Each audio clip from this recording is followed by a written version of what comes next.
what's up, guys? Welcome back to another episode of Scale Riders Podcast. I am your host, 65 Lokes, and this is episode number 149 with my guest, Dutch, also known on Instagram as Dog3Models. I hope you guys enjoy this episode. Hey, buddy. Hey, what's up, man? How you doing? Good, man. Yeah, nice. How's everything going with your builds? I get distracted like just about everything else. No, that's cool, I, dude. Yeah, welcome to the podcast. I made a list of things because there's a lot of things I want to cover on this episode, and cool. I want to get things started with your current project. You have one. You're calling it the 72 long. Tell us about that build. Oh man. Well, I like doing trucks, and it's a '72 Chevy truck, but it's actually two kits put together. So it's a double cab, right? And then I took the bed, merged the two long beds together, and then I had two wedges in those kits. So what I do is I didn't want the wedge because I hate that angle that the wedge comes in. So I was actually talking to another guy, and he's doing one similar to it, but he didn't want to do the whole bed off.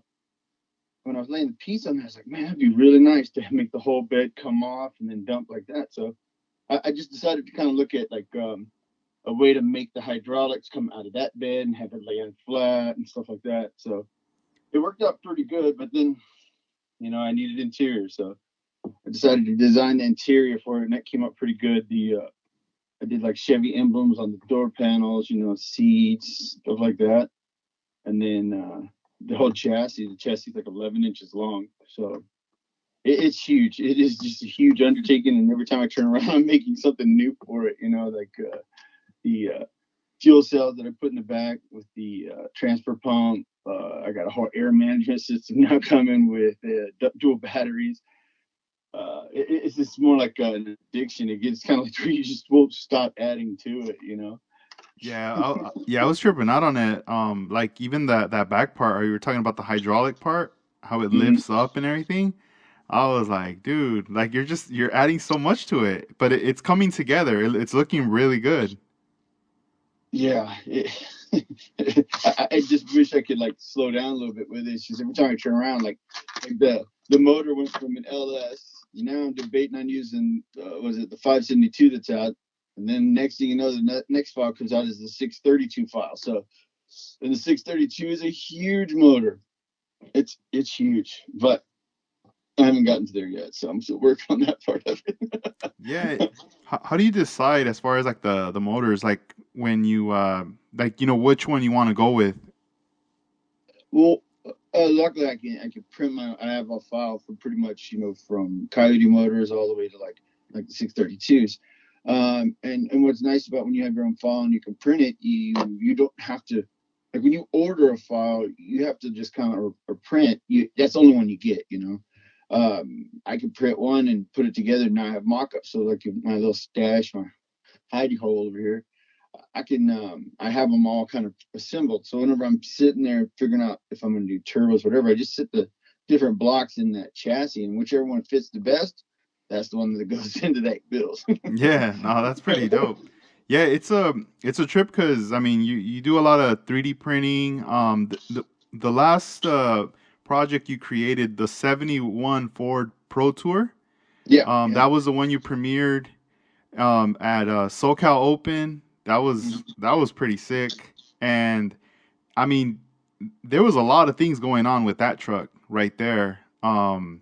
Scratch building, 3D printing, and then just a lot of modifications. Yeah, that truck actually came out better. That truck came out better than I thought it would. And it was supposed to be the 65, not the 72. And what happened was I burnt the paint on the 65. So I was like, well, I grabbed the next box, which happened to be the 72, because those chassis, like that whole series from 65 to 72, they're all the same kits, right? They just changed the shells. The frames, everything underneath them are almost all the same. The four-wheel drive to the two-wheel drive are all interchangeable. So once I got started first thing I did on that kit was I opened up the grill. I was like, ooh, this is really nice. Next thing you know, it turned into what it was. I think my favorite part about that build was how that red, that splash paint red. That was the first time I used splash paint. Oh, Uh, nice. It pops, dude. It stands out. So when you were building that one, did you already kind of have a visual or like kind of a sketch of what you wanted, or you were just kind of just adding things as you were building it? well, that one, I don't know how most people build, but with me, I build as I go. I don't really. Some people like to draw a picture of what they're doing. Some people kind of have it. I just start. Um, I have an idea of what I want, and then it kind of like I don't even know half the time what I'm going to paint the truck until I get almost to the end because it's like the hardest thing for me to do is figure out a color scheme. It's honestly the hardest thing I do. Designing, painting, everything. Picking out a paint color is the hardest thing. No, I know what you mean. I have that happen too. Like whenever I get excited and I'm like, all right, start like opening the kit, prepping it, and doing all this stuff to it, and then friends always ask, so what color are you gonna paint it? And I'm always like, I don't know. Like I'm gonna figure that out as I go, and I Well, always kind of leave it to till the end.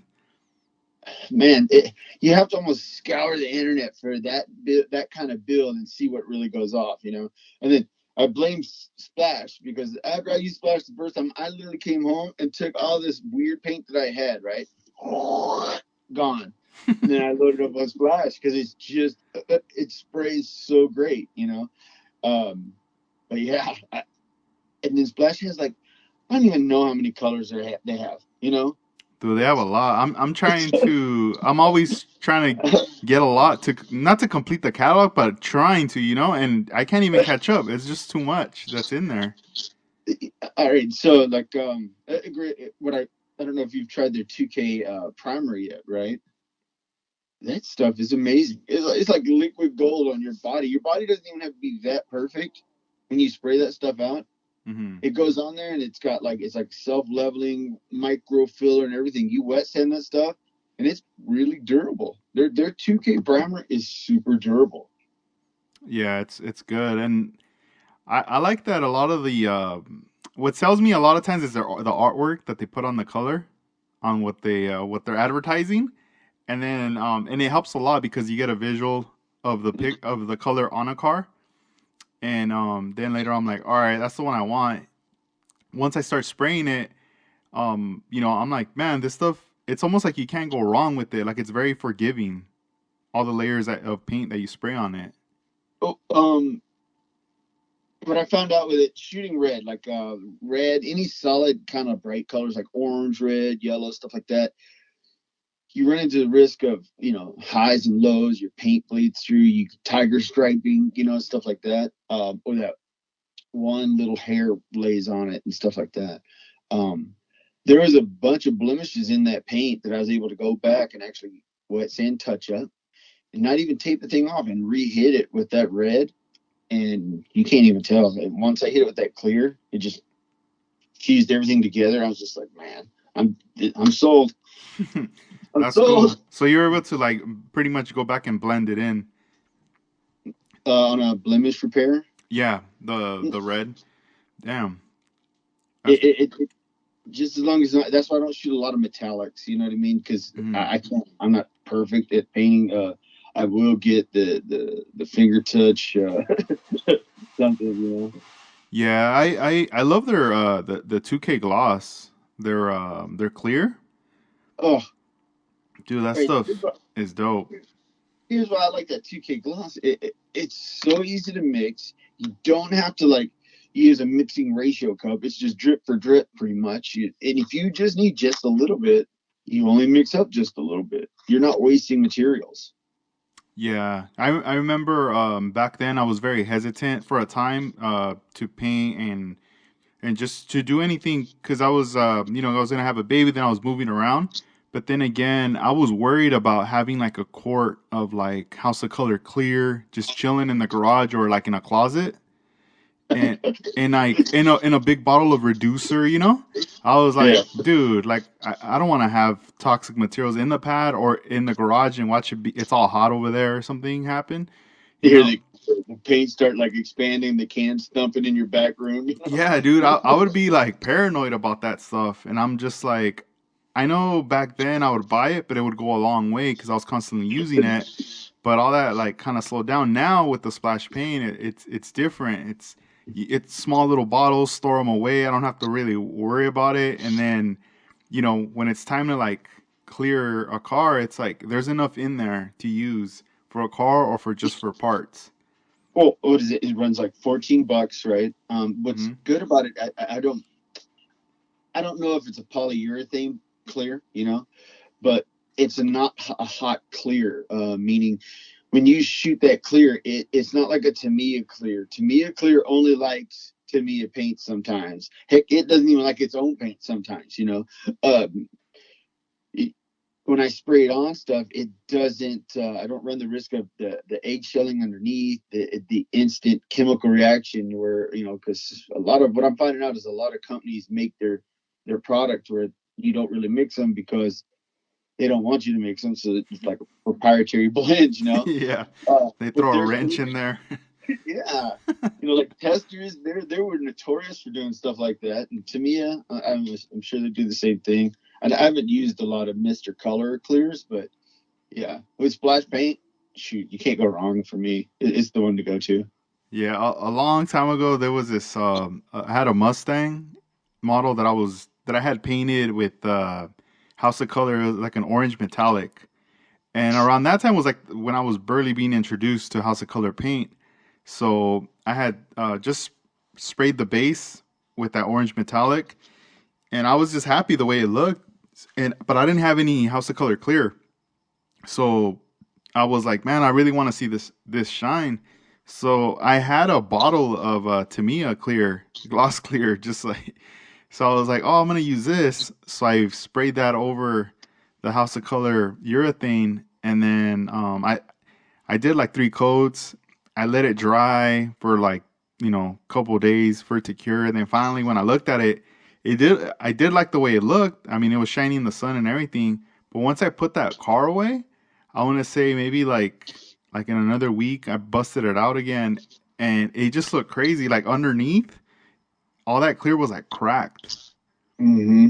It just like it was like smooth on certain parts, and then some parts it was just like kind of rough and cracked. I was like, dang, like Yeah. some effect, something happened. But, I talk to a lot of people, thank goodness for the internet, right? But I talk to a lot of people, and like, I would say 80%, not even 80, 60% of the people I deal with, they're rattle canners. You know what I mean? Like they don't have the space for an airbrush. They don't have this. They don't have that.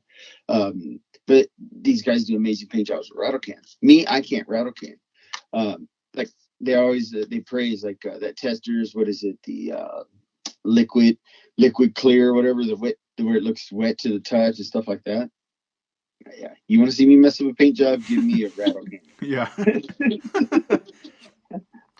yeah. It's hard for me. Like I only use a rattle can either for primer or just to shoot something like black, like the Oh, underneath or the interior, and that's it.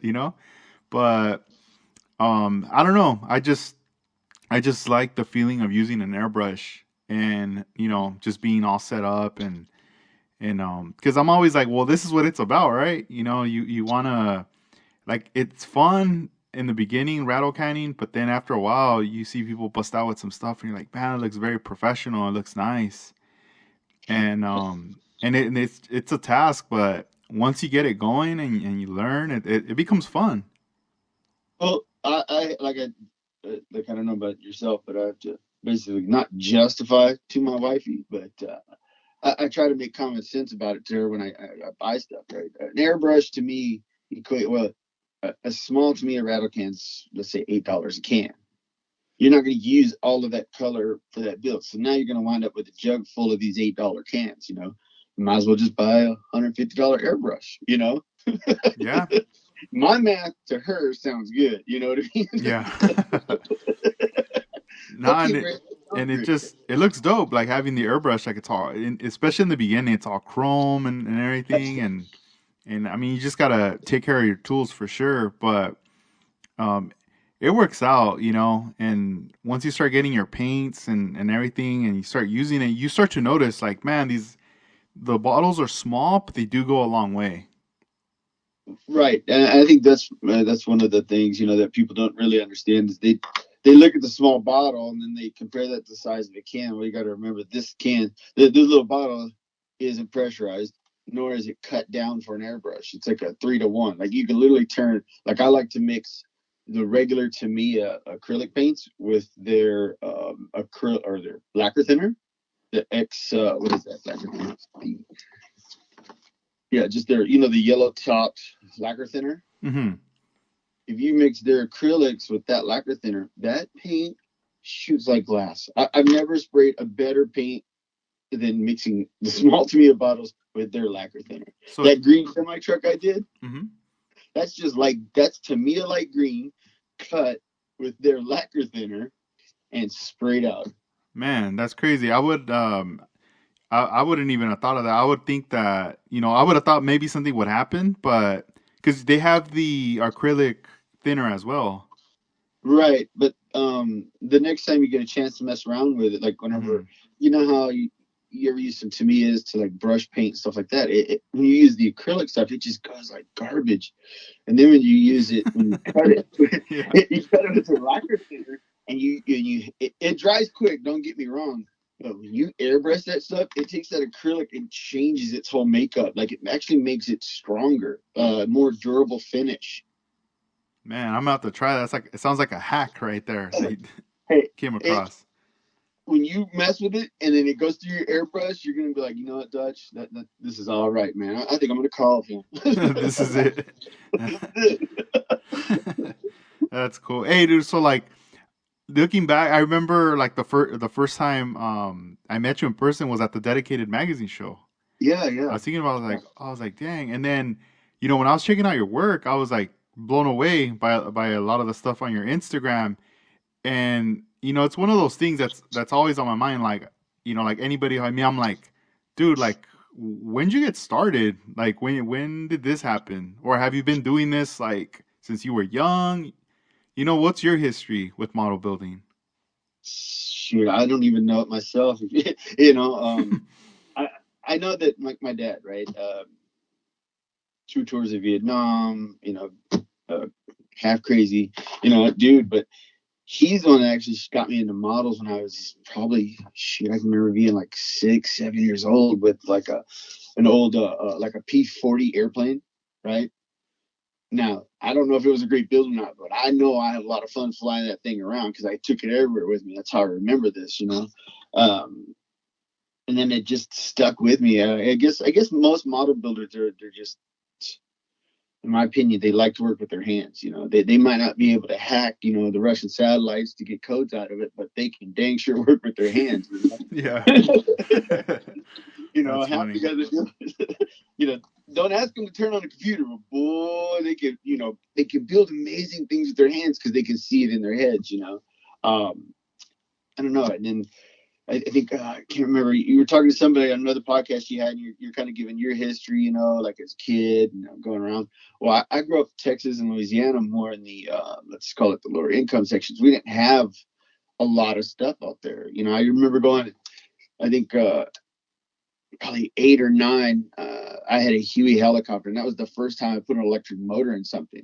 I ran the wire. I don't remember what I took apart, but it was just an on and off switch at the end. Two AA batteries, Black Cat double A's. Remember those?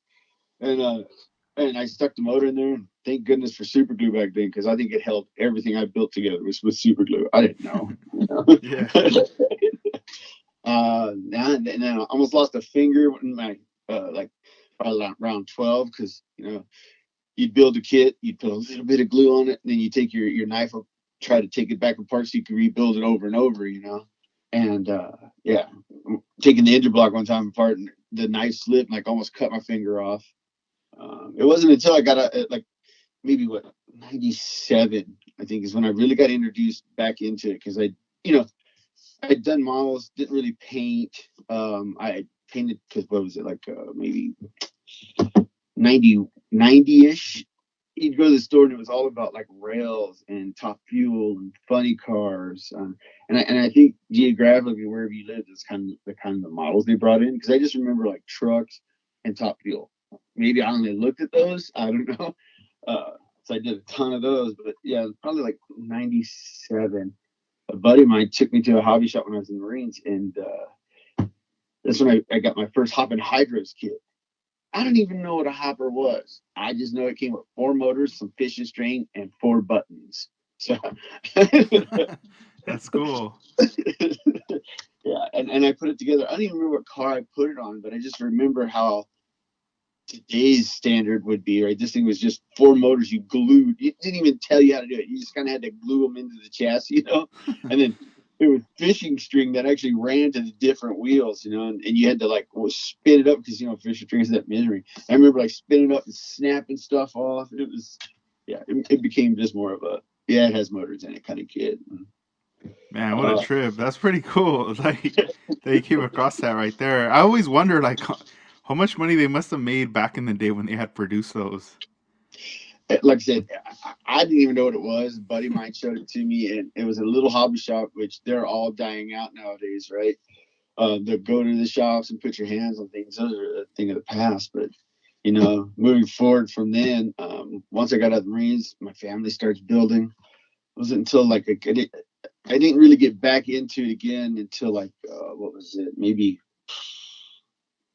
I want to say 2000, 99, 2000. I had that little span where I was trying to figure out where I was going, kind of thing. Um, and I came across. I was in a Hobbytown USA, and I happened to come across this Dragon model, and it was a AAV. That's one of the vehicle operated when I was in the Marines. It's an amphibious assault tank, right? It's a floating tank, and it looked identical to the one I did. I was like, all right, that's what I'm going to do. And then when I started working on that one, I ran into uh, Michael Wittos. You guys wouldn't know him, but he ran with another guy at the local club down here. He's like, what, you should come in. You should come in. And I was like, all right, I'll do it. Never been to a club meeting. Didn't even know much about the scene. Went down there and started realizing all these military guys and all this other stuff. And that's about the time I met Art. So I got stuck on military for a while, about 2 years. But then I realized military is great. Military teaches you how to do weathering. If you want to ever learn weathering, go buy the cheapest Sherman tank you can get your hands on and learn how to do weathering, right? But those guys take that era of kit building very seriously. That I didn't. That's not for me, right? They had too many rules for military, so I kind of went back to my roots of building, cars. Um, and that's where I was like, this is it. This is it. Nobody questions you. What year did that paint color come out, and how many battles has that paint color been in, and do you know that you're running the squadron colors for a fighter plane and not a tank, some kind of stuff like that. So it was just, Yeah, it sounds intimidating. I'm like, oh man, like I I don't don't know if you know. ever dabbled in the military realm, but those guys, you Yeah. know, they're historians, right? Mm-hmm. This military builders are more historians. They can tell you the specs of every plane they've built. You have the guys that, like, don't get me wrong, I love building airplanes too, but I don't build them. I build airplanes like I build cars. I build them the way I want them to look. Yes, it kind of looks like the box art. Does it have the right color scheme and all? No, no, no, it does not. With the cars, you want to break the rules. Well, like I like German airplanes, especially the German fighter planes. I think they just looked mean and tough. Like they had this look about it I don't know if they did it on purpose or what. Uh, you know, between the Merschmister, I don't know how to say that too well, but or P-51 D Mustang fighter plane. Whew, those are great looking planes. Man, Yeah, really that's nice. pretty cool. So when you moved to California, where you know you said you had mentioned you had met Art, and from there was he like one of the people like homies that you would kick it with mostly, or did you start to meet from there like more people, more model builders in Southern California? To be honest with you, like prior to smartphones and the internet, because you got to, like, what is it? It wasn't. honestly until about 2009, maybe 10, is when people started coming together electronically. You know what I mean? You had to drive, you had to know somebody, and if you lived in a rural area that didn't have somebody else there, you didn't know about it. There wasn't like I mean, you'd get your fine scale modeler, right? Magazines and stuff, but you didn't realize that you could also attend those, shows and stuff.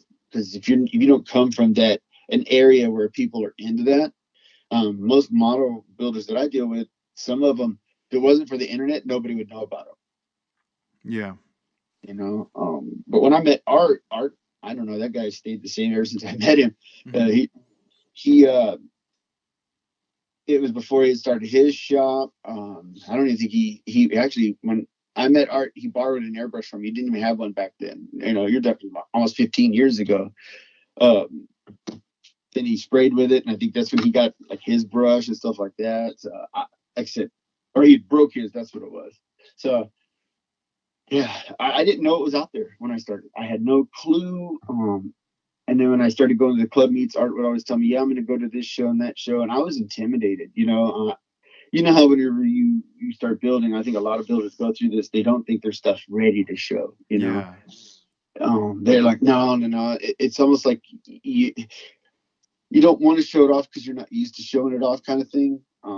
And I don't know. It was just weird for me to start going to shows and stuff. It took a little bit for me to get comfortable bringing it in. I went to a couple different shows, like the last N&L West. I went to.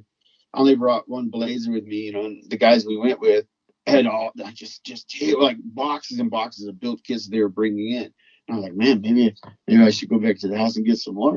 But I learned a lot. I learned a lot in the beginning, how to show. I paid attention to like the displays. You had almost like your clicks on the tables. You have your Hmm. lowrider guys all in the back corner, Oh, just hanging out we're all over music stuff. here. Yeah. Yeah, I think at that show, the best kid I ran across was this. It was like a '65 Suburban, right? And the dude had that's the first time I'd seen somebody take and put like Bluetooth music in one of them. It was this gray on silver, really just a classic look to the Suburban, but you could hear that little sucker bumping on the table. Like you'd look around, like, where's that music coming from? And Hmm. then finally, I realized it was coming out of this little gray Suburban. Got to talking to the guy, and he's like, "Yeah, it's just Bluetooth. I took a speaker apart, blah blah." I'm like, "Man, this is the way to go right here." So that's what kind Yeah, of. that's really dope. When the last NNL, because like, well, this year's got canceled, and then the last year's, did you go? Was it that last one before they got canceled? Did you go to that one? Yeah, I went to the one. The last one that I remember them having was the one right before the COVID outbreaks. Okay, yeah, yeah. Did you go to the pizza party that they Yeah, had? yeah, Oh, you were there. Okay, cool. Yeah, because yeah. yeah, that one was fun. I remember that show. That was the last time, obviously, that I went as well. But yeah, the pizza party thing was fun. What'd you think about that? Like, getting together before the main show. You know what? I wish it was like a quarterly event. You know what I mean? Not even having the show. I think I got to meet more people there than I did when I was actually at the show. Um, they had that one little room. You had your the table set up. You had your hopper guys in there slamming things around. I mean, it was elbow room only in this place, but it was just great. I think the model community is one of the best ones because we don't try to fight each other. We you don't know somebody, you appreciate their work, you made an instant friend. Uh, you just go around and everyone I've met so far, I don't think I've met anyone at any show that's ever like cold shouldered me, if you will, right? Like, oh, you don't know what you're talking about. No. What was it at the art show, the one he just had? Yeah, the SoCal Open. Well, that was the first time I got to meet Armando Flores, right? Mm-hmm. And I tell you what, that guy answered every one of my questions. Nice. And I browbeat him to death on clear coat. Yeah. Well, I mean, if anybody knows how to shoot clear, I would say it would be that guy, Yeah. right? Him and I didn't. Was it am terrible with names, so anybody out there that listens to this, just know that I apologize in advance. The guy that brought in, it was like maybe a 65 or a 66 Impala, but he'd done it like it looked like a rainbow colors, right? Mm-hmm. The silver. I think he won best of paint at Oh, that it's show. Ivan. Ivan Okay. Padron, I believe is his last name. But yeah, he and on Instagram it's like Little Shop of Models. Yes, another great dude. He's the one that kind of because I really want to do a lowrider. I don't know nothing about lowriders, but I know I like that paint job, right? Mm-hmm. Um, and I started asking him. He's one of got me onto the SC or 100 from House of Color. The intercoat clears. Yes. Mm-hmm. Yeah. Those are dope. The inner coats. Well, you know, when I first got in airbrushing 20 years ago, was the whole craze was murals with like flames. True Flame had just came out, right? Or True Fire, that the guy that invented True Fire with the stencils. Mm-hmm. I was going to be that guy that was going to True Fire his car. Never made it that far because my ADHD kicked in and I learned how to do it. Went to his class and everything, and then I moved on. Right? They're like, I'm out of here. All right. But No. that's when I got introduced to Iwata airbrushes. That's when I got introduced to this and that. And I still have my original Iwata. I just put new parts in and keep going. That's it. It's like a was it a heartbeat of America's Chevy truck right there? It just won't die. I love it to death. That's cool. Yeah. Going back to what you had said about the hobby, like, I feel like now, especially right now, like everybody's showing a lot of love with building and with what people are coming out with, and a lot of things are being praised just because everybody's bringing in like their A game and introducing new things, and it's just bringing in that excitement, you know. Um, like I keep saying it, like I feel like every post that people do, even on Instagram, it it does like it's like ripple effects on in the water, like there's always something that gets people pumped, and I feel that a lot of it has to do, especially with like 3D printing right now. That stuff's getting everybody super excited. Car models are being enhanced, and I still remember, like, maybe 2 years back or 3 years back, I remember there was a time where there really wasn't any options for wheels, for like lowrider cars. And at that time, I think whoever was coming out with the wheels was doing short runs just because there was a lot of work, that they Mm-hmm. had to do, casting it and everything.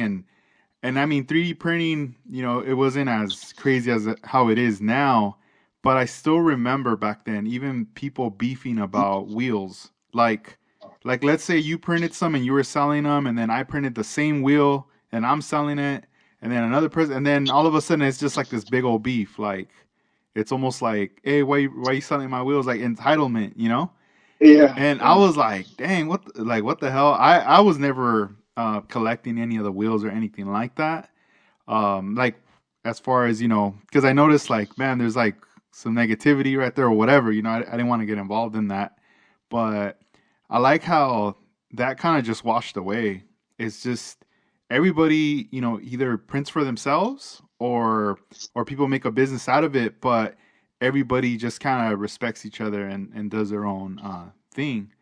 And I was looking at some of your photos on Instagram, and I noticed that you were also doing some casting like back then. Um, I still do casting. I oh, and love casting. yeah, I was gonna ask, like, from going doing casting to now the 3D printing. Tell me, like, the benefits. That's a question I have for you. The benefits of casting and versus or having both. I do both, right? Like if you need any, like from a seven, or what is it? Let's say a 67 all the way to a 98, if you will. I basically have fenders. I have because when I got into this, you got to remember Facebook. You would go to Facebook, right? But there's too many internet warriors for me, internet tough guys on Facebook that that would throw those pop shots at you, right? Like you were mentioning, or they're like, well, you should have done this and you should have done that. When I found Instagram a couple of years ago, I really liked it because everybody on there is supportive. If you don't like it, don't put a heart next to it. It's that simple, you know. Um, going into all this stuff, when I first got into like heavy casting, I'd reached out to a lot of people, right? It was so taboo that nobody would tell you their secret formulas or what they were using. I reached out to a ton of dudes that were casting wheels and casting this, and they won't tell you. They won't tell you to save your life. Secrets. Yeah. The only person that I reached out to that was willing to tell me all this, the dirty secrets, was Jeffries. Nice. Yeah. And I didn't know this guy. The book of secrets. Yeah, he's like, oh no, smooth on this and do that. I'm casting faces now, and you're sending me photos of it. I had no clue who the guy was. I just knew that he did like some pretty cool looking lowrider stuff, you know. Hmm. And he's like, yeah, smooth on, do it this way, pressure pot it. And I was like, oh, yes, okay, you know, that trial and error, that it is what it really boils down to. And that's why when people call me, I'll tell them everything. Why? Because they're going to do something that I'm going to learn from them down the road, right? I'm going to catch a photo. Yeah. A lot of these guys might not be at the caliber some people think they should be, but the concept's there. You know, how they did it is there. You can add to it. Then you get into the printing side of it. When I got into printing, that it was like very, very intimidating. I'm not going to lie, because if you talk to anybody, oh, you need a computer that does this, this, and this. You have to have a card for this, you know, blah, blah, blah, blah. You have to have that. You have to Generators. an iterator, blah, blah, blah, blah. And then you got to know how to export, import, blah, blah, blah. Like, you know, and you get on YouTube, and I learned 90% of what I do from YouTube. Somebody on YouTube's done something similar that I've watched it, right? And so I just decided, I made up my mind, right? What am I going to be printing? Am I going to be printing bodies or wheels and motors, right? I decided it was going to be wheels and motors. And that's how I picked my first printer size. And then I told myself, I'm not going to get a printer until I learn how to design or even understand how to design, you know? So I set up my computer, and I went to Tinkercad. It's a free program. It's an introduction to CAD design, and it's free. You can build whatever you want.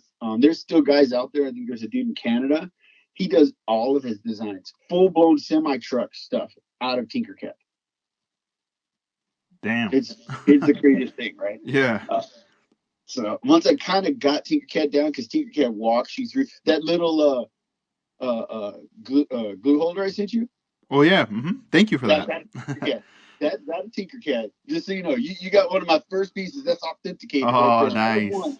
nice. I was using it earlier too. I was gluing some parts. So I was like, "Oh, this thing's handy.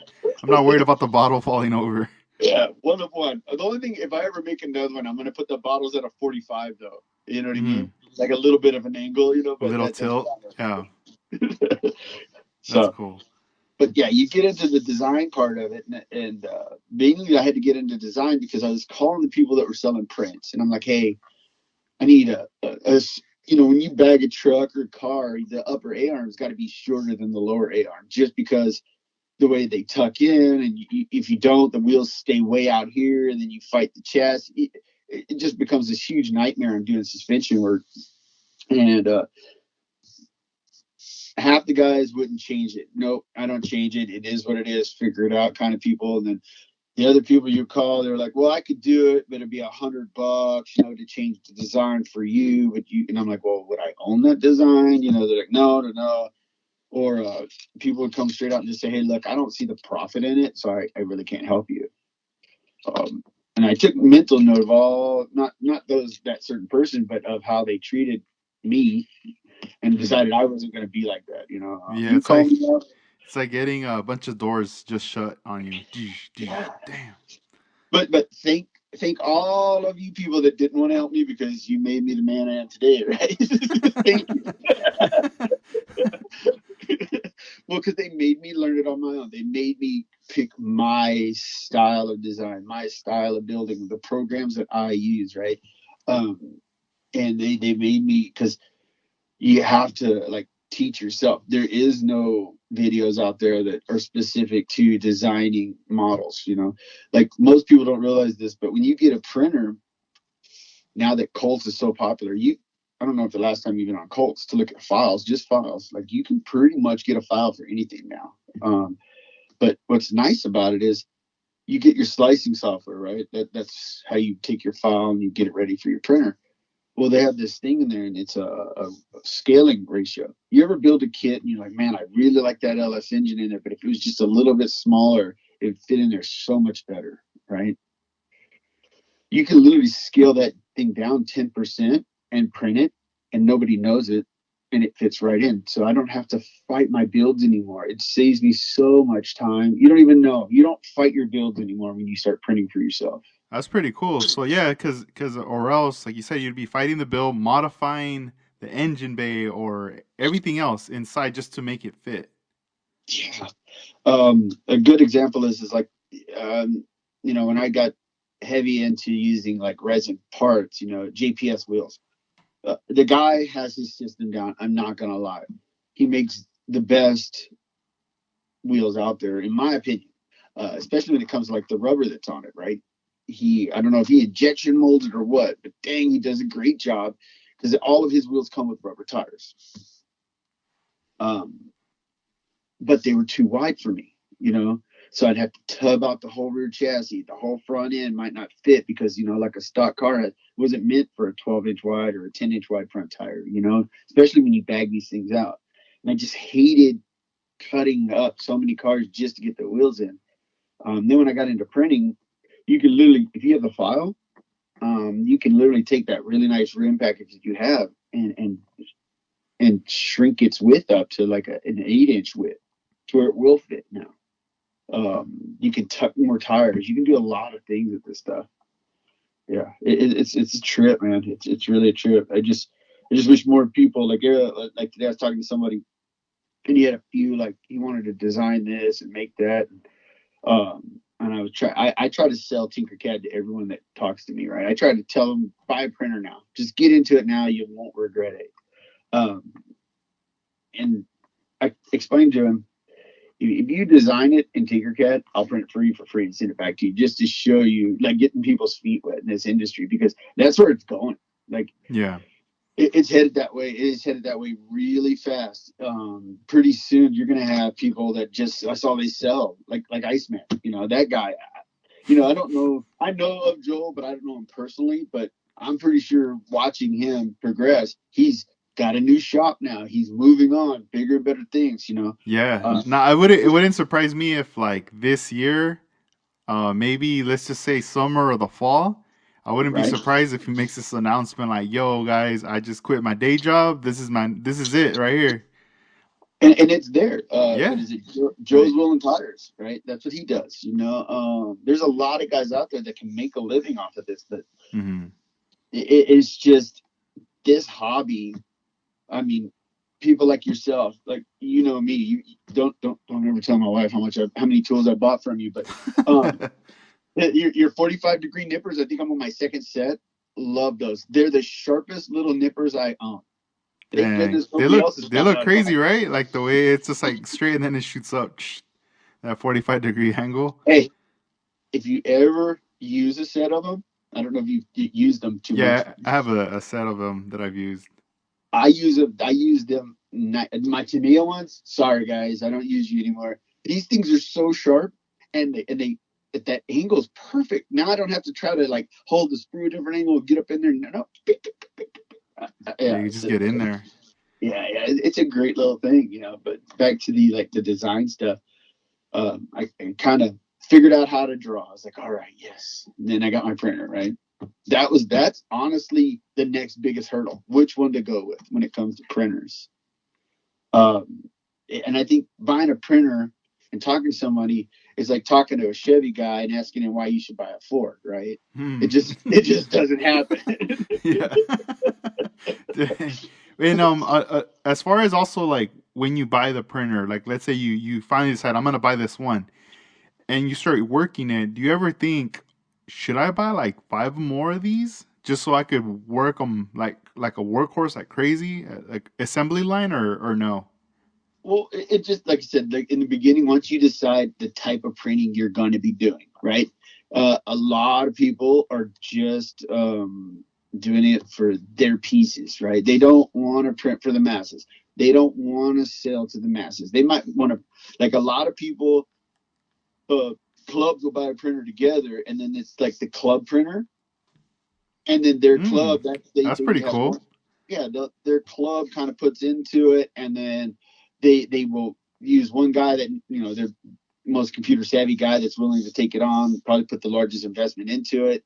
He will kind of be like the go-to guy to print for the club, and that's all they really do. So you don't really hear about them, stuff like that. And I wish more people did that kind of stuff. Yeah, damn, how cool would that be? Like if like clubs had like an actual like a clubhouse space, Oh, and dude, then they that'd be had their awesome. 3D printer and then tables just to work. Like when we do meets, all right, let's just kick it this day. We're gonna work on our stuff.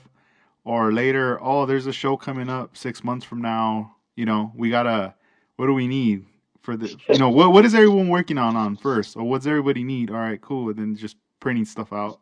Yeah, well, it's like we haven't been able. Last year, we didn't have any club meetings down here. There's Temecula Valley Model Club down here that I attend those meetings, and it's I would say 80% military, and I think me, Art, and two other guys do cars when we go to it. It's just good to hang out, but you learn a lot from those guys. They it's like the cricket, the circuit cutters. Hmm. Those military guys are sliding thin sheets of styrene through there, cutting out all their designs on styrene through their wife's cricket cutters, and it's working out great. Yeah. All their window frames and everything, instead of the days of you drawing it out and cutting it with a really sharp knife, and then sanding it to get your line straight. No, they just slide it right into the cricket cutter and stack it up and glue it together. Damn, that's cool. So Yeah. so for like 3D printing, let's say you know I get that software you're recommending and I get a printer. What materials do I need? Like what do I need to get next? Well, so when you select your printer, I just kind of take you back to that real quick. Just I looked at buying my first printer like buying a car. Can I get parts for it? Right? What am I comfortable with? You buy a Chevy or a Ford, you're gonna be able to get parts for it. There's so many people already with it. Um, there's either the Elegoo or the Anycubic, right? Those are the two main like printer vendors out there. I decided to go with Anycubic just because when I went to their website, they had replacement parts. They had this. They had a ton of information online, like how to get to it. So that's how I picked that one. And then getting into materials is a whole nother monster, right? As in the last year, I mean, just on Amazon alone, if you last year, if you had looked up 3D resin for printing, you would have saw maybe like 5 or 6 different products. Now you go on there and it's page after page of different resins you can buy to print with. There's ABS, there's this, there's that, there's all this other stuff. I just honestly stick with the Anycubic original stuff. Now, if you're as you start printing, and it's just like everything else, you evolve with the printer. And that's what I would tell people. Don't run out and try to buy this huge arsenal and stack up all these different things because so and so said so. This guy said do it this way. Just get the original, start printing, and then if it's just like anything else we do in this hobby, you learn as you progress. You're like, oh, don't do that one. Yep, that didn't work for me. Everybody has their own way of doing things, so you will find your own way of printing, kind of thing. Yeah. Yeah, I mean, it sounds interesting. I've had some people ask me like, "Hey, when are you gonna start selling 3D printed stuff, or have you gotten a printer yet, or something?" And I'm like, "Nah, not yet." But Well, what's the appropriate like space or place to put this setup? that's another one. So some people they work out of their garage. Me, I'm fortunate enough to have like a spare bedroom in the house. Right. This some people, oh, the smell. Oh, that I just crack the window because I like to watch that thing. It's either sit in the garage and watch it print, or sit in my hobby room, build a model and watch it print. It depends on the size printer though. If you go with like my favorite printer is my little guy. It's the Mono SE. Right. Prints just every time straight out of the bag, throw it in there. It prints great every time. Uh, and it's less configuration like the Mono X, but it only takes up probably the whole box itself is like maybe a 10 by 10 by maybe 2 foot tall. You know, it doesn't take up much space. It and it just all depends on how you do your cure station. Me, I looked at the numbers. I was gonna. build my own curing station, and everybody's like, "Oh, you live in California, you should set that thing out in the sun, and you should do this." And the deal I got was a package deal. Just get the package deal. If you're gonna spend that much money on the printer, might as well spend the extra $100 and go ahead and get the wash and cure machine. You'll greatly appreciate it because by the time you invest in a UV light, all your time invested in building a box, a turntable, it's pretty much $100 right there. If you count your time as money. So, but yeah, it doesn't take much room. So that component you just mentioned, does that is that to wash like the pieces you just printed, or the machine? Is So that when you're done printing, you remember you're putting this build plate into liquid resin, and then it's like Star Wars laser jet fighters get up underneath it and shoot all these exact precision lasers in UV light at your piece, right? And then it peels it off and goes back down, and that's basically the gist of it.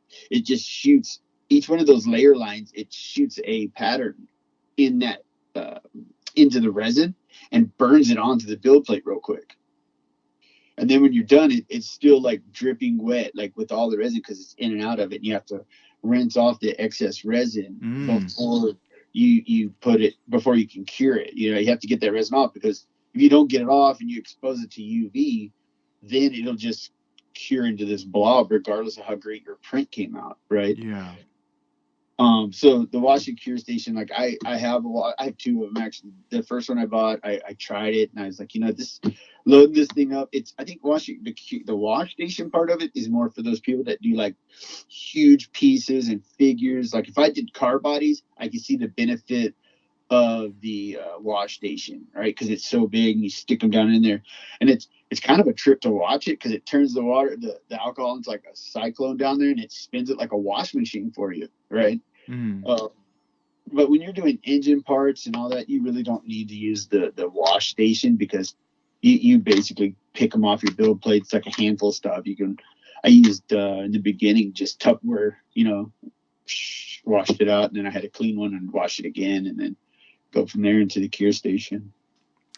and after all that's done, like how long would you wait until you start working the pieces? Like let's say if it's an engine, till you start working it for a model. 15 minutes. Oh wow, that fast. Okay. I Yeah, thought I thought maybe like a day or two or something no, till you no, shoot no, no, primer. no. As soon as it comes out of that cure station, because basically the what it really boils down to is if you were to try to put enough UV light in the printer to cure the resin, it would overexpose the piece and it would just turn it into a blob. So you basically expose that resin for like let's say 1.5 seconds. That's how it flashes at it for 1.5 seconds, just enough to get the image burnt on there. But you have to yet the resin still isn't 100% cured. There's a whole bunch of different ways, post curing, all these other curing. However you want to do it, whatever site you go to, by all means, have fun with it. Me, I like to wash it, throw it in the cure station, take it out, and I can go straight to primer as soon as I take it out of the cure station. Nice, that's pretty cool. And as far as like the smells, how you said like some people complain about the smells. Have they made a resin that smells good? No, they do have some resins that have a less of a chemical smell, right? Okay. The reason that takes me back to why went with the mono SE to begin with. It's got two little fans in there, but it has carbon filters that it pulls the air through when it's pulling out of the vat. Hmm. So it kind of scrubs it a little bit. Yeah, you'll get a little hint of it on that, but it's nothing like some of the other ones I've messed with. And what is it? They do have water washable resins. I'm a chemical guy. Like I like chemical based paints. I like chemical based resins.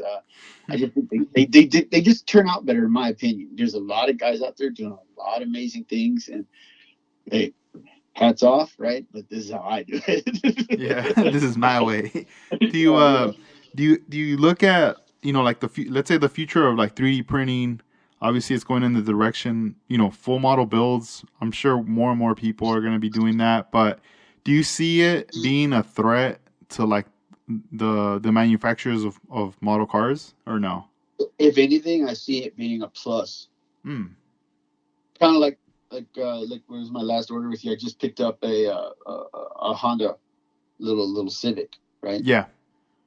Why? Because with printing now, I'm introducing myself to tuners, right? Those guys that build tuners, that's one category right there. You know how hard it is to get a tuner motor? Oh, super hard. All those kits don't even have a motor. Yeah, they're all curbside, and all these guys that do it, man, they have like they have all their special places where they get motors, or you have to buy like when Revell releases one of their Mitsubishis, that's the one they want. You know, the green car, the what is it? I don't even know much just about it. to just to jack the motor. Yeah, I'll call Chaz. Chaz, what does this mean? Oh yeah, just get it over here and get it over there. You know. But Dang. I think the future of it is actually like Hasagawa, Fujimi, all these companies that do curbsides, printing is actually going to enhance their sales because now people can get a motor for that kit. Yeah, that's true. Now Yeah, they, yeah. It's interesting that you bring that up because even for me, there's like some Aoshima kits that um currently working on, and it's like you know getting trying to have this balance and getting back into modeling. It's like in my eyes, I want to see something done in like a productive way and somewhat fast right now because I just I'm inspired, but I just visually I want to see something. I want to be painting. I want to be doing all this stuff. So it kind of since these don't have engines and they're curbsides, it just cuts to the chase, right? yeah, Exterior body, the paint job, get the stance going. All right, cool, it's done. And I feel like once I get like a few of these under my belt, I'm like, all right, cool. Now I wanna do something with an engine and suspension and all that stuff. right. Me, there's I don't know, I think it was Juan for you, right? He was advertising his new shirt, you know, model builders. Then he scratched out and said artist, right? Uh, I'm a model builder, not a model finisher. It don't stop. My therapy is actually opening a new box, cutting that cellophane off, right, and Yeah. digging through all the bags. That's therapy to me, you know. uh Looking at all the pieces, taking mental note, like I might kit bash this for that, this for this, you know. Don't touch this kit, it's too nice, you know. Like one kit that surprised me was the 67 Impala from AMT. Hmm. Surprised me. I never knew that that kit was so great until I got one, because you know how AMT and NPC and all these, you Yeah, might yeah. get one, you might get a dud. You know, it might have a the pin through the engine block. Oh God, I don't know whoever came up with that idea. Oh, you know, Yeah, no, the 67 is one of my favorites. I built that was like one of the last models I built in high school. right? When I was like, kind of take a break from model building, and I still have that car till this day. And then when I got back into it, and I was getting into the lowriders again, that was another one that like I kind of not that it started off with, but I had done others, but that was the one that kind of like made me like, all right, I'm gonna push forward with this one. Yeah. You know who helps me decide on kits now is was it YouTube HPI guy? I don't know if you ever checked him out. No, He I don't think I have. he builds so many kits and he builds them super fast. Now, he might not build the way certain people, oh, you should do this, you should do that, right? But he gets so many kits. So now what I've been doing is I just follow his channel, and before I buy a kit now, I'll go check out his channel to see if he has on it, because he does a kit review with the sprues in it and stuff. So I'll just check out what comes in that box. Even though the box art is great, doesn't mean it's a great kit, you Mm-hmm. know? True. So unless it's a overseas kit, like I don't know of any kit I've gotten from overseas that wasn't decent. You know, Yeah. you're just at the mercy of like NPC. I don't own hardly any NPCs. AMT's hit and miss, but they've stepped up their game round two. Uh, Amazing job what they've done with all the old kits, bringing them back. You know, but yeah, my go to company is Revell. Every time, if it's made by Revell, especially the limited edition or special edition stuff on the box, Mm-hmm. you know you're getting a good kit. Just go The ahead and grab it. two and ones. What? Two and one, Yeah. What get it out. about Mobius? Well, so Mobius love their Fords, right? And I know, like I saw that you got some pre-orders out right now.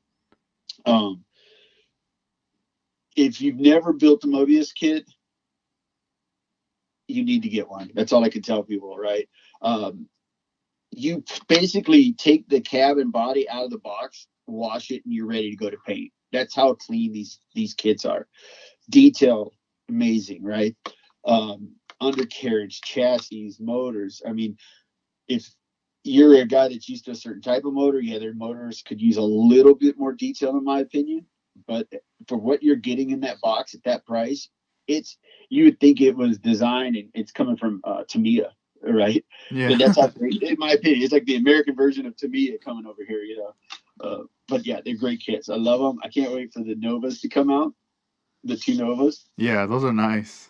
Well, because usually what I've, as you progress in this industry, you start realizing that when a company has a kit, they don't change all the pieces to that kit. They just modify the original kit to include, let's say, a wagon or to include this, but it's all still the foundations are all the same. So with the round two bringing back the Nova wagon, right? I already know that I'm about to have a Pro Street wagon.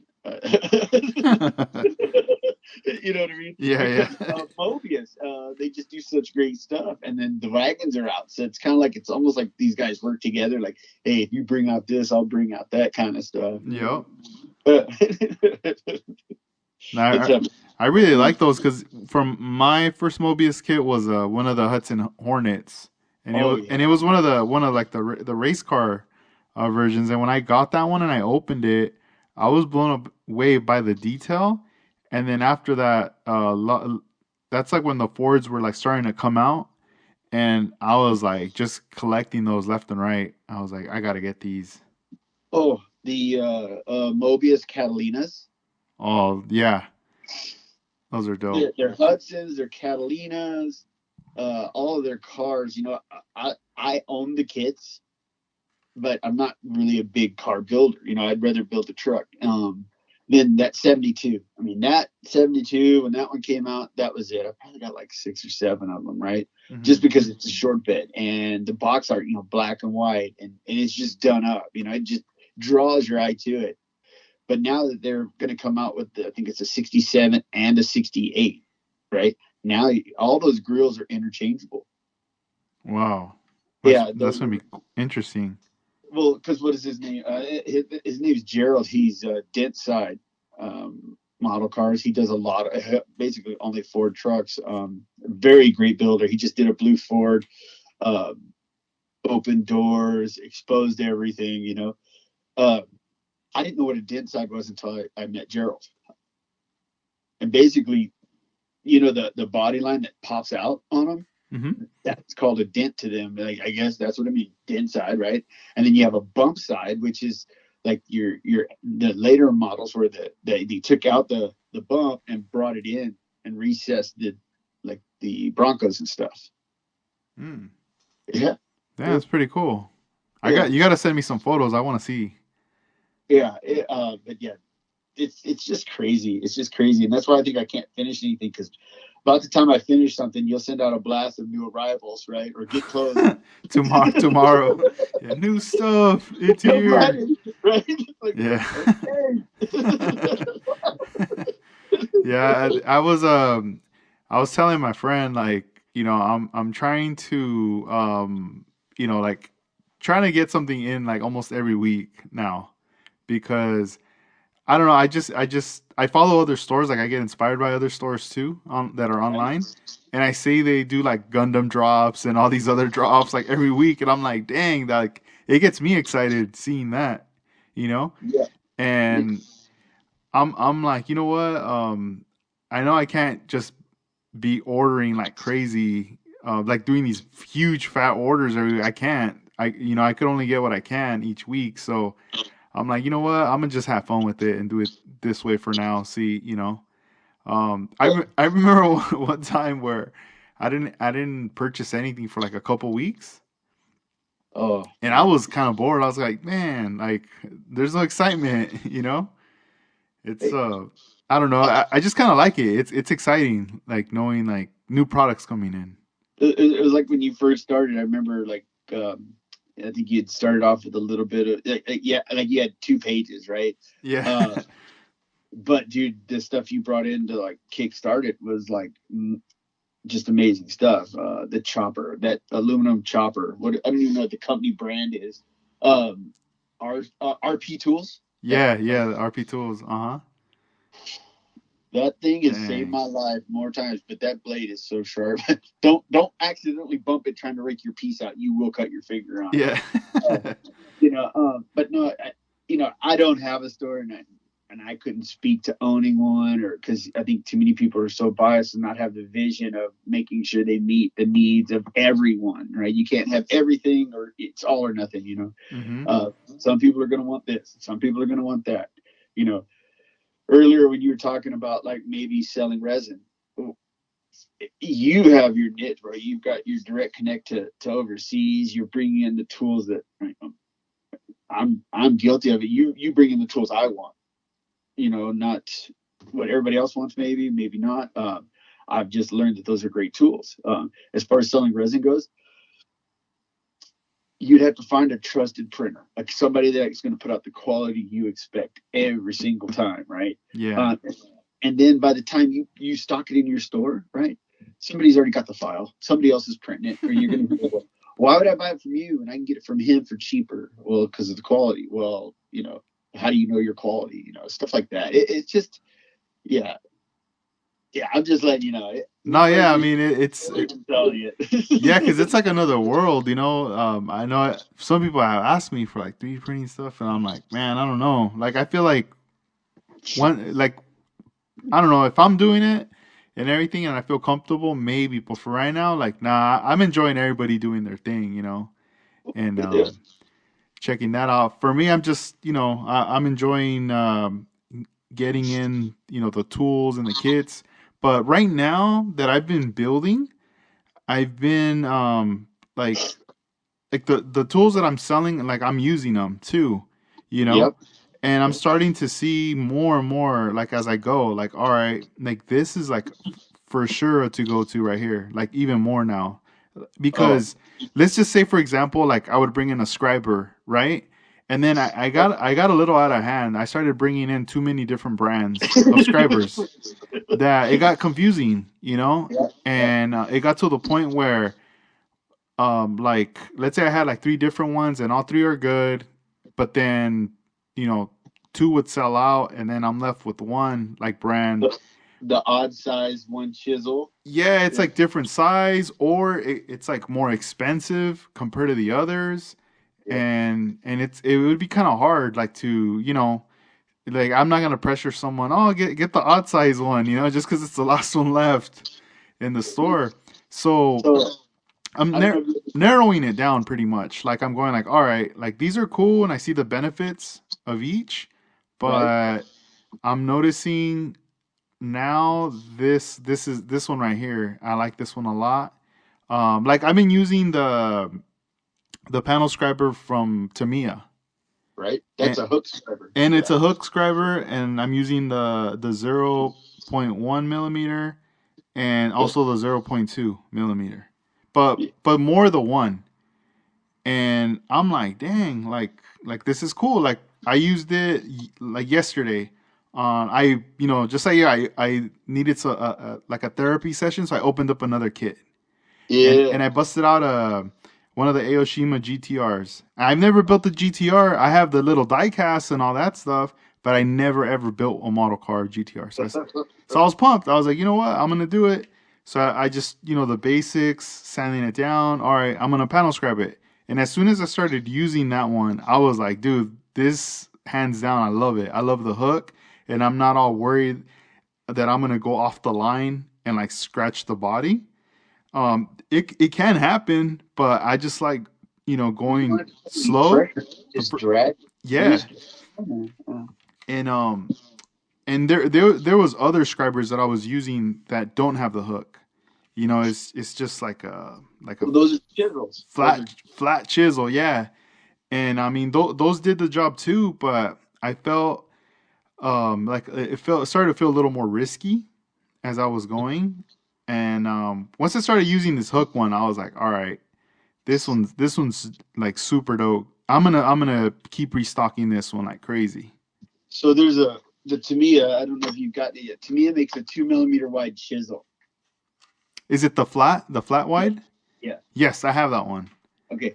That one I use every time I do anything. I've probably burnt through 4 of these things using it so much because it's the only chisel that the bottom of it is actually curved a little bit, so it'll kind of like roll and gouge. So it's perfect for getting in that little corner. Like in the past, you try to take your hobby knife and reach in there and cut the corner a little bit nicer or something like that. This little chisel goes everywhere. I own 2 of them just because I use it so much that I was like one of those old pocket protectors I want to get for it. Just stick it right there, Yeah. and carry it with me. But on chisels and scribers, because I own both, and I learned how to use them because I like to keep all my drip rails. I don't shave them off. I have learned how to use them. The chisel is actually meant more for like standing it up and back scribing. After you've used your panel line scriber, you get your line scribed, then you use a chisel. You don't use either or. They work together. So let's say you wanted to cut a groove, a new channel in the car. Well, you'd lay your tape, you'd scribe it with your scriber or an X-Acto knife, then you use the chisel, and then that line is like how you break it off, right? Stuff like that. You have to use them together. Um, Maybe I just like having the tools. I don't know, but No, that's that's how. pretty cool. I could see that. Yeah, because I mean the hook one, I know for sure. Like if you keep using the hook over and over, you're gonna just cutting basically the door open. And Well, and with the the blunt, chisel, I mean you can, but then it also gives you like a nice like a flat texture, like a little right? like the like a Different width. yeah different. Yep. It's So I've been using the Tamiya scribers for a while, and the reason I got into that, I don't remember what video I watched, but the guy was explaining like, listen, when you use an X-Acto knife to clean your door jambs, yeah, you could do that, but it cuts a V groove in, like because the tip is at a V because it's sharp. And what that does is when you try to paint it, it might flood out the panel line that you just put in because it's a V groove. When you use the hook scribers, you're actually cutting a notch in the bottom of that for the paint to roll into, so that when you paint over it, it gives it a nice roll that gives it more of a door jammy look, if you will. Does that make sense? Yeah. So, but that's what I found is different. Again, there's model builders out there that have been building for years with just a hobby knife and dipping them in lacquer and brake fluid and have come out with amazing products. So Yeah. that's not me. Just so you know, I like the tools, so I will keep buying the tools and trying them out. No, yeah, no, you're right. Yeah, because it's that's how it was with me. I still remember back then using that Tester's hobby knife, Yeah, the yeah. black one, and whatever Mini. whatever Tester's, even that glue, it's Oh, dude, that red I have a one, few of that I open up every now and then just to reminisce on that citrus smell. dude. I've been thinking about that. Like I remember, like I still see those, and I'm like, man, should I just buy one just so it could take me back in time, just for that smell? I'm gonna blow your mind, but I actually know guys that still prefer to use that glue. Yeah, dang, And then I'm that's like, cool. Hey, you're you know you're what? serious? I might go back and try it. Oh man, I don't know if I could take it. Like how you'd squeeze it a little too hard and you'd set it down because you're holding the piece and you're watching it just ooze out of the tube, Oh but you yeah. can't let go of your piece. You're like, I'll get another one. Spider webs all over the place from that shit, just going everywhere. Yeah, dude. I remember always buying that glue, and then only one time I bought one of the other bottles, the for the putty. Oh, don't That even get it's me started. like a gray Well, well, bottle. Teslas came out with different types of putties, and I think it was just really like an old wood filler or something, and you'd smear it on there, but they've advanced. It's so crazy. Yeah. Doesn't Hobby Lobby sell those glues, the testers? Yeah, yeah, yeah. They still They do. do, right? And the dirty little tips that go on them.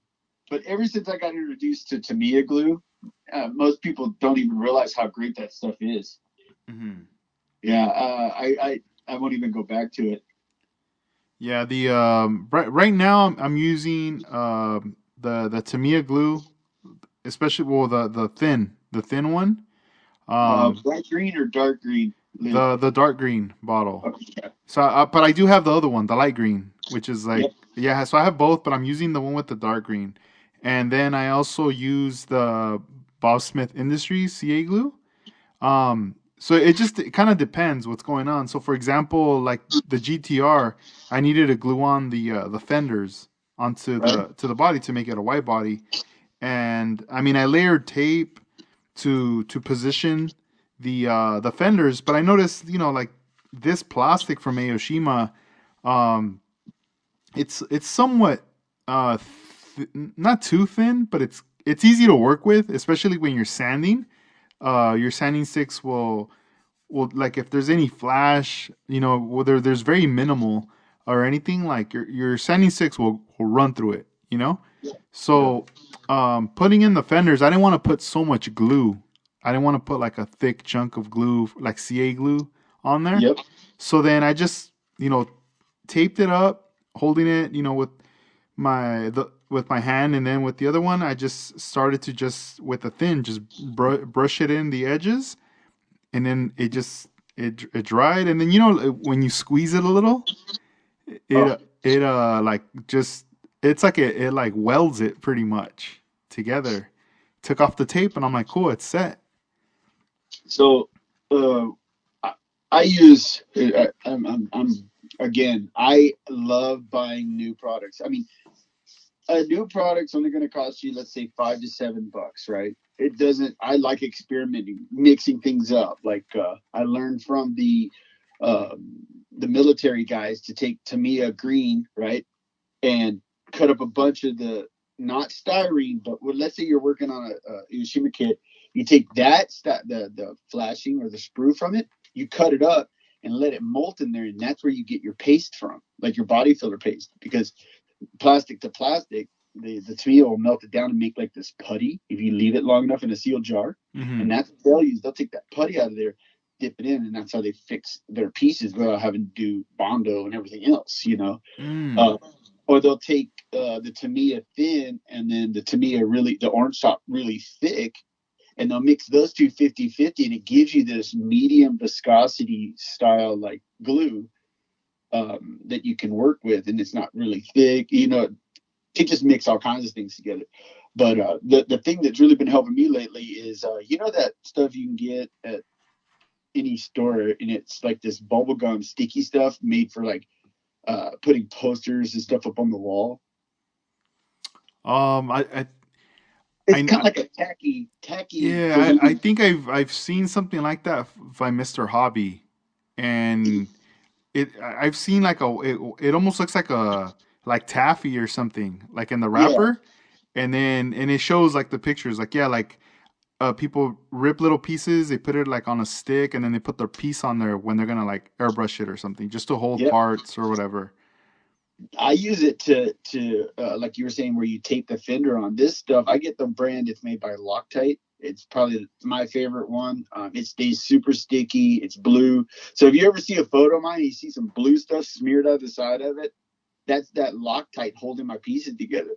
I picked that trick up when I was pre-assembling my only motor, right? Because I hate uh, painting the motor and then trying to work around paint jobs, right?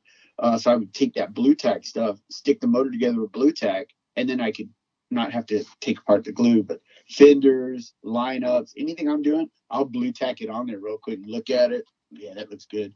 And then back to where you're melting and fusing. But to me, a dark green is my go-to for that one. That stuff, I don't know what it's made out of, but a little trick I learned from the Gundam guys is after scribing, they'll take that green stuff and then rub that Tamiya right through their scribe lines to soften them up and get it.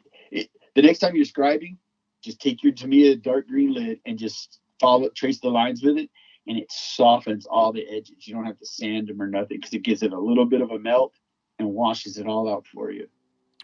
I've never done that. Yeah, I've never seen that. That's cool. The so the other one, let's say you have, how you said, you have the little jar, you pour some small pieces of styrene in there, Uh-huh. and then you pour in some of that glue in there, and then you Yeah. start to mix it up. Like, Oh no, you just let it sit. Mm. let it sit. It'll literally, that Tamiya glue will eat away at that the sprue.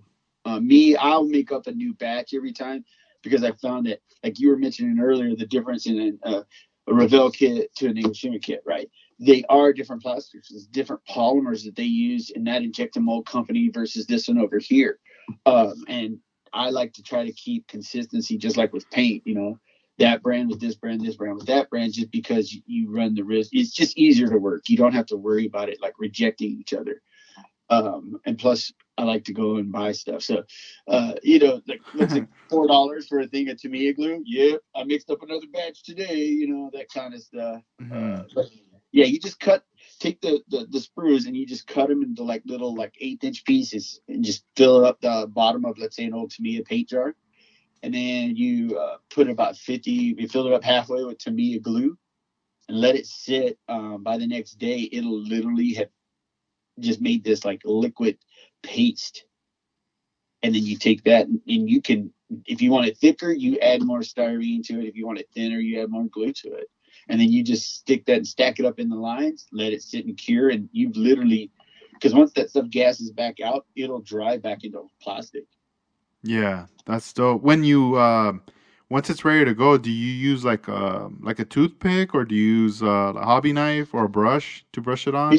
Well, that's why I keep all my old Tamiya glue bottles, right? I just use what comes in the glue bottle. Nice.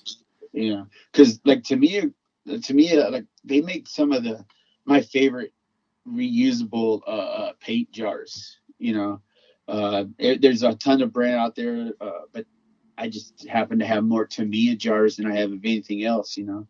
Um, and I save them. Even their glue jars, they're decal. The what is it, that Mark Fit Mm-hmm. stuff? The yellow one, yeah. What I learned was is that stuff. Each, what is it? Scale Motorsports is decal set. They're carbon fiber. Mm-hmm. You got to read the instructions, people. They recommend their decal solution because they even tell you why in their instructions. Like, we print different. Your your decal setting solution may burn this if you don't use this because we print X. They're very clear in the instructions. Yeah. I used Decal Magic, just because I paid, was it like $12 a sheet for that stuff, and I wasn't about to burn up another sheet. Yeah. They're like, don't be complaining. We told you. Right? Yeah. Man. No, that's cool, man. That's cool. And before we wrap up this episode, is there any shout outs you want to give out? Oh, you know what? I wish I could name all the people. I will say this. There's a lot of people that have helped me, more some than others. Like Aztec Designs, Ramon, great dude. He's the one that helped me with all my computer stuff, learning the files. He's the one that's doing a ton of the.